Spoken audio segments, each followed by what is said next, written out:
करण्याची जबाबदारी माझी. किती लागतील तेवढी घरं आणू, पण तुम्हाला कोणाला घरापासून वंचित ठेवणार नाही.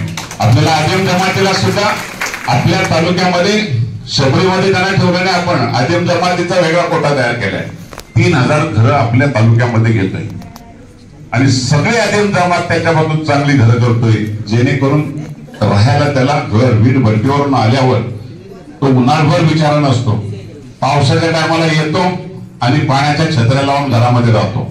त्याला त्याचं घर चांगलं जर झालं तर तो निदान सुखाने त्या 4-6 महिने राहील. आपण सगळ्यांनी हा विचार केला पाहिजे. मग तो कातकरी आहे, ठाकूर आहे, आदिवासी आहे, मागासवर्गीय, कुणबी आहे, मराठा आहे, कोणी नको.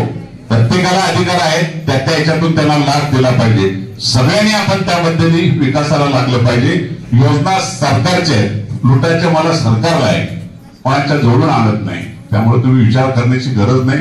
ताकद तुम्ही दिलेली, ही ताकद खऱ्या अर्थाने बाबासाहेबांच्या घटनेतून आम्हाला मिळालेली, तुमच्या हातातून मिळालेली. त्याचा उपयोग तुमच्यासाठी झाला पाहिजे. हाच संदेश तुम्हाला आज मनापासून देतो. अजूनही काही गोष्टी असतील तर कधीही सांगा. मगाशी आपण सांगितलं भीमाईचं आजोळ, बरोबर ना, बरोबर भूम्यांचा आजोळ आहे. पण मी एवढा नशीबवान आहे तुम्हाला सांगतो, बाबासाहेबांच्या पदस्पर्शाने बदलापूर पावन झाले. इथं मला खऱ्या अर्थाने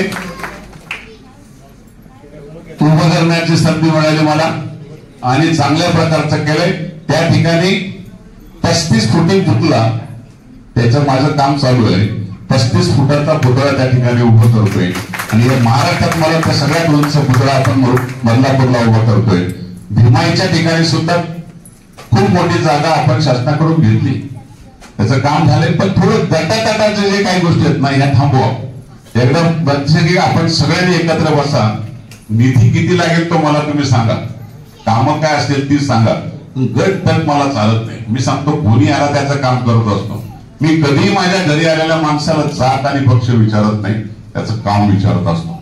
आणि म्हणून माझ्या निवडणुकीच्या टायमाला जाताना विरोधी पक्षाचा पण जाऊन गपचूप मत देऊन जातो, तर त्याला मी कधीतरी उपयोगी पडलेला असतो. ही जर भावना तुम्ही ठेवली तर मला वाटते समाजामध्ये कधी असे प्रश्न निर्माण होणार. अशी कितीतरी कामं आहेत तर तुम्ही फक्त बोला, त्याला मी व्हॉइस म्हणत असतो.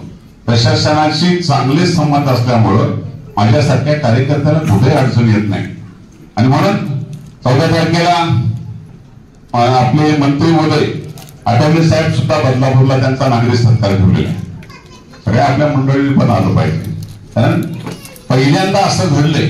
तिसऱ्यांदा मंत्री होऊन केंद्रामध्ये हे भाग्य खरं म्हणजे पहिल्यांदाच आठवले साहेबांच्या रूपाने आलेले आहे. आणि म्हणून त्यांचा सन्मान व्हावा यासाठी बदलापूरला आपण 14 तारखेला त्यांना निमंत्रित केलेले. आपण सगळ्यांनी यावं, प्रयत्न करतोय की बाबासाहेबांचा पुतळा 14 तारखेपर्यंत तो पूर्ण व्हावा आणि आठवले साहेबांच्या हस्ते तो उभा राहावा, अशी माझी स्वतःची धारणा आहे. बघूया का, काम चालू आहे जोरात, पण काय होतं ते बघूया. पण कार्यक्रम होईल आणि चांगल्या प्रकारचा कार्यक्रम व्हावा ही अपेक्षा आहे. तुम्हाला सगळ्यांना मनापासून शुभेच्छा देतो. आपण इथं उपस्थित राहिल्यास जिनेच्या विनंतीला मान दिला त्याबद्दल आपल्या सगळ्यांचे आभार मानतो आणि थांबतो. जय हिंद, जय महाराष्ट्र.